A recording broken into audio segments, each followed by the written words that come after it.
Steve Serikaku. Steve and I met. Good morning, Steve. Morning. And welcome. Be close to that microphone. About a fist away is what we tell people.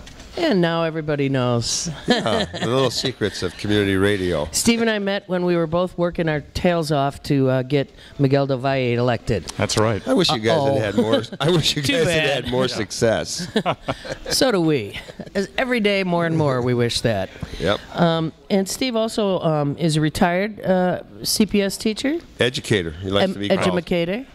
And also a former vice principal or co-principal. Assistant principal. Assistant principal at Sullivan High School, our one and only neighborhood high school here in Rogers Park, which now that it has moved to the 49th Ward and out of the 40th, may in fact get more attention. Who knows? In any case, we've been covering a lot of different aspects of the crisis in public education and crisis for teachers. Basically, we haven't even gotten to the education questions, I'm afraid. But from this stage, and you here represent the latest in what's going on. Rogers Park's Neighbors for Public Schools. Yeah, there's that. There's also the reason that I called Friends of Steve's was to hear about this TIF town hall. Yeah, right. That is happening next week. So actually, there's a lot of things we could talk to Steve about, and we're going to be very disciplined and start with the Civic Lab and the TIF stuff, and get to the school issues right after that. Okay, if great. That's okay. What the heck is Civic Labs anyway? Well, Civic Lab is a new nonprofit enterprise created by Tom Tresser. And it's dedicated to building, distributing, and encouraging the use of new tools for civic engagement and government accountability. Now, how did you hook up with them?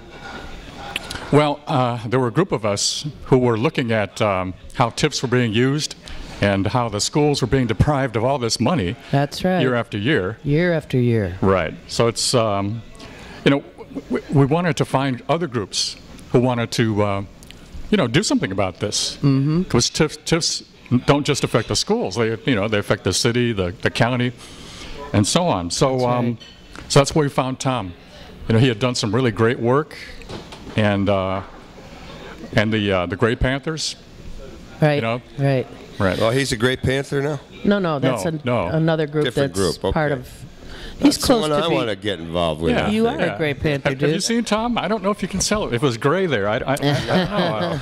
I only see him on Channel 11. He's usually really giving it to somebody. Yeah, that's right. That's right. Well, right. the last time I talked to Tom up here was when he was organizing against the Olympics. And we had a couple of speakers about that, about what would happen. I was still hoping for the Olympics, even though I know Michael. correct probably not to have it. Yeah, well, there you go. All right, so you were saying, Steve. Yeah. So, from our perspective, coming from supporting the schools, the last 6 years, TIFs have taken $1.5 billion out of the school system. And, when you look at the deficits coming up and how they haven't been making their pension payments, that money could have done a lot more good in the schools than what did it do? In the TIFs. What did it do? Well, there was some development, but the problem is that a lot of it went to things like, getting United Airlines here. There's a Hyatt being built on 53rd and Lake Park, that the University of Chicago really wanted. I mean, you've got a multi-billion-dollar university, you've got the multi-billion-dollar Hyatt Corporation. Why do they need public money to build this hotel? Nice point. Thank you. Good question. So, again, people want to make cuts to the school system, and I worked for CPS since the 1970s, and it's been underfunded. All that time. Yeah, all that time. So, right. So now it's worse. Why would you want to make it worse? It boggles the mind. So the Civic Lab, anyway, to get back to Civic Lab, they asked the question, what is civic literacy? Because we have all these people who say, I see all these things that are wrong, but I don't know what to do. Yeah. So the Civic Lab is investigating what should you know and what should you know how to do to be, an engaged and active citizen. Cool. So they want to build tools that activists can use. I want a job with them. Yeah. Hey. Talk to Tom Tresser. He's. No, don't mind that. Yeah, he's really working hard to get people who code apps and things like that, and who do research to develop tools that activists can use to be more effective, and and then to educate people. That's partly what the forum is being done. To educate people about TIFs. So let's talk about the forum. The thing that got my attention was that this week we have an opportunity to get educated about what TIFs are doing and not doing. And so talk about this town hall. Well, it's actually next week. Yeah, coming up. Tuesday, February 12th, from 7 to 9 p.m. at the Chopin Theater, just east of Ashland on Division. It's a great location, and we want to expose what's being done with TIFs, to help the public return control over this money. It's been what, $5.5 billion collected over the life of the TIFs. There's almost $1.4 billion in there now. 1.4 billion. Yes, billion with a B, and the mayor complains about the deficits that he sees for the city, the deficits that the Board of Education is facing. And, does the mayor complain? They just came up with some secret money too, didn't they? The Board of Education, didn't the Chicago Teachers Union find a fund that had a lot of money? Well, actually, what happened was the board puts out this analysis, the year-end analysis, and they find that instead of encountering deficits, which their budget projected, right, they're coming out with surpluses. So, it's really all of which tough makes to figure out. Jane and John Q. Public go, these idiots. And it's not on the front page of the Sun-Times. Oh, be still Imagine my that. quaking heart. All right, so shocked, let's get it. So to we're find going to have news, not on the front page. on the 12th at the Chopin Theater. Yeah. There's going to be a gathering of people to learn about TIFs and really develop some strategy about how to deal with them. Right. And we've got some great speakers. Ben Jarofsky, from the Reader. Ben, who has also been on this stage and has done the most to try and keep people informed about TIFs. Right. Yeah, he's done a great job. Tom Tresser will be speaking to talk about the Civic Lab.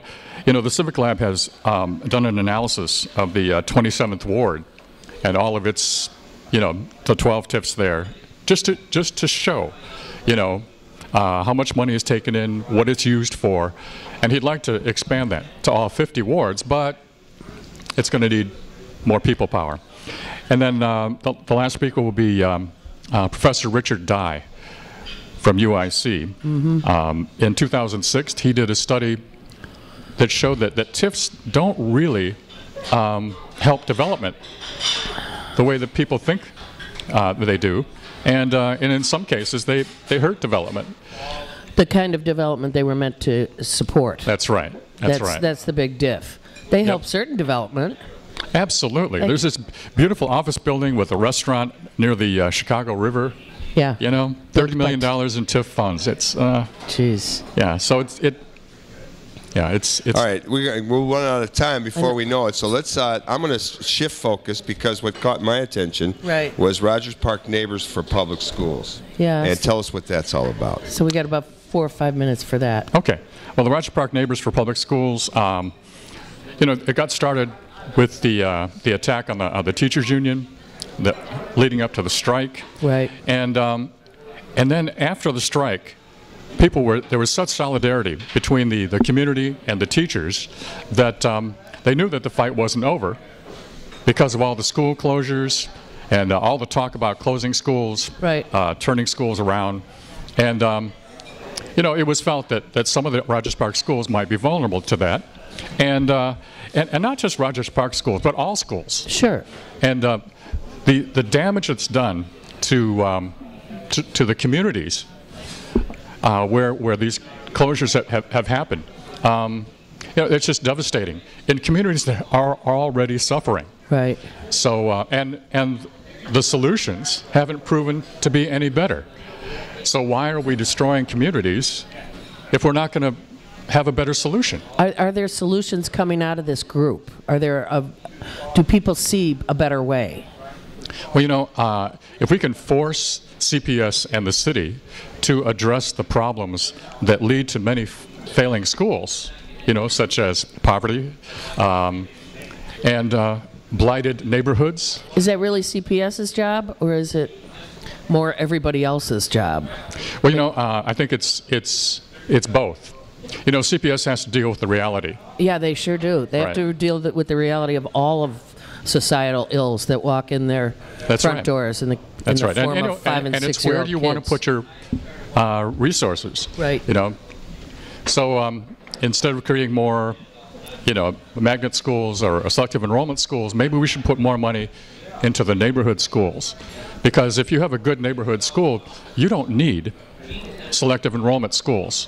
Kids can get a good education in their neighborhood. The good students, the brighter students can be role models for the other students. Absolutely. And everybody benefits. Yeah.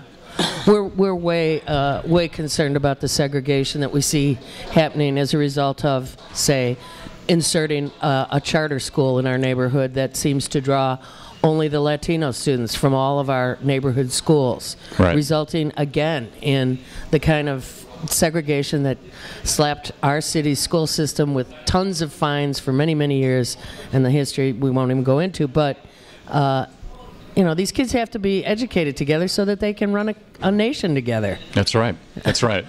And you know, you won't find solutions unless you know what the problems are, and you don't know what the problems are until you actually meet somebody, you know, somebody who has the problems that need to be addressed. And that's why having mixed income schools, you know, integrated schools is a really good thing for this city. How can someone in the Rogers Park neighborhood get involved in this Rogers Park Neighbors for Public Schools? Well, actually, we do have a website, and you got some flyers there. Ooh, I wish I'd have one. Right. It's rpnps.org. Rogers Park Neighbors for Public Schools, rpnps.org. Right. And so if you want to shoot us an email at info@rpnps.org, you know, the people, it's amazing. It's a fairly small group, but they do amazing work. So well, if you care about the schools, that's it's a good place to start. You keep it up, and then I think sometime come back and let's talk about the bigger question is just why it is that people allow for TIFs to take money from the public sector to support private interests, and why we see this ongoing onslaught against the public schools by those who advocate charter schools. Yeah. So will you come back sometime? Absolutely. Okay, let's have a big round of applause for Steve Serikaku. Yes, Steve. And I would like to talk to him more, but it is only 1 hour we have here. Thank you so much. So we're going to hear a little brief interlude from the